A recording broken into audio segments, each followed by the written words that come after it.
Hey hello everyone, welcome back to my channel simplified NEET.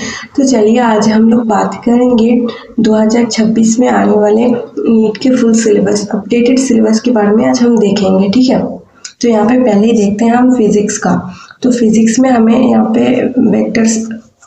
Vectors basic math unit and unit and measurement and motion and straight line, ये सब chapters है। तो यहाँ पे से हमें जब स्टार्ट करेंगे तो सबसे पहले हमें बेसिक मैथ पढ़ना बहुत ज़रूरी होता है, क्योंकि आपके हर चैप्टर में लगभग बेसिक मैथ लगता ही है। ठीक है, यहाँ पे डिफरेंशिएशन एंड इंटीग्रेशन जो है वो बहुत इम्पोर्टेंस है।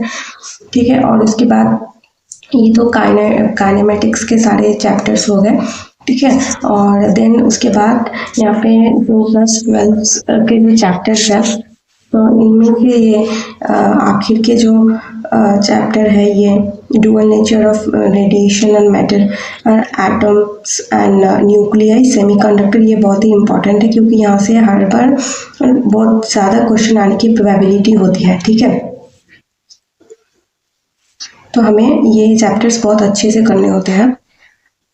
सो अभी नेक्स्ट देखेंगे हम केमिस्ट्री का। तो केमिस्ट्री में, फिजिकल केमिस्ट्री में ये 9 चैप्टर्स हैं, और यहाँ पे से जो प्रैक्टिकल फिजिकल केमिस्ट्री है यहाँ पे से भी अभी न्यू अपडेट हुआ है, और ये यहाँ से बहुत अच्छे अच्छे क्वेश्चन बनते हैं।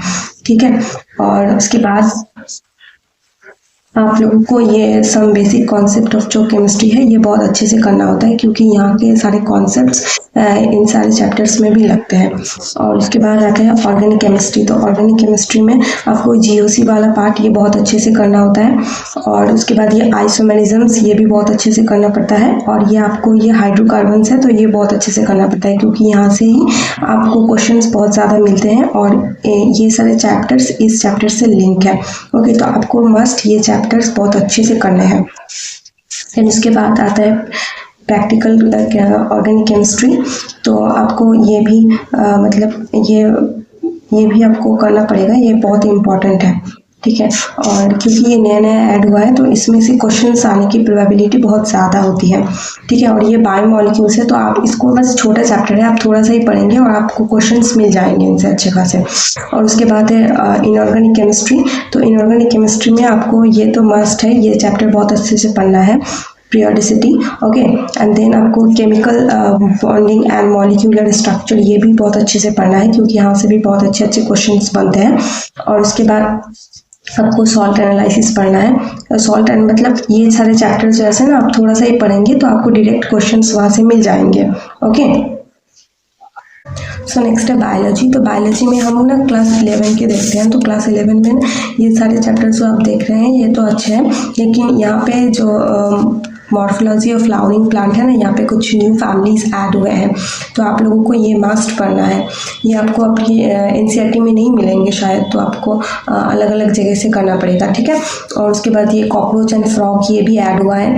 तो यहाँ ये मतलब छोटे छोटे टॉपिक्स हैं, और यहाँ से ना मतलब क्वेश्चंस आने की प्रोबेबिलिटी बहुत ज़्यादा है, और क्वेश्चंस आते ही हैं। ठीक है, और ये जो सेल स्ट्रक्चर एंड फंक्शंस है ये भी अच्छा चैप्टर है, यहाँ से भी अच्छे खासे क्वेश्चंस आते हैं आपके।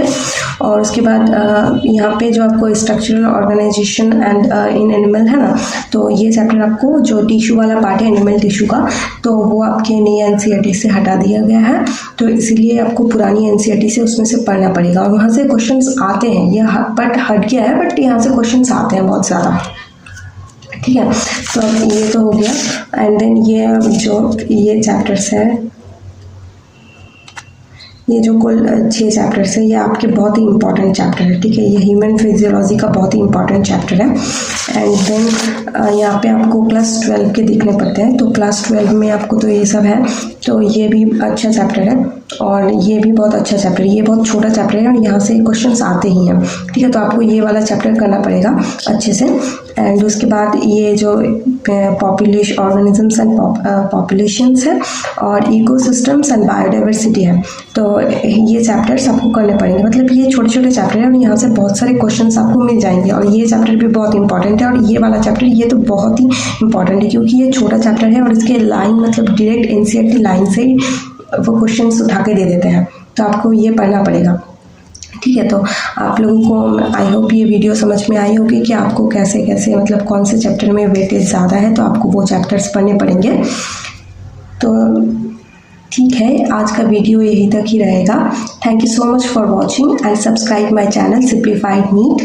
Thanks for watching, bye.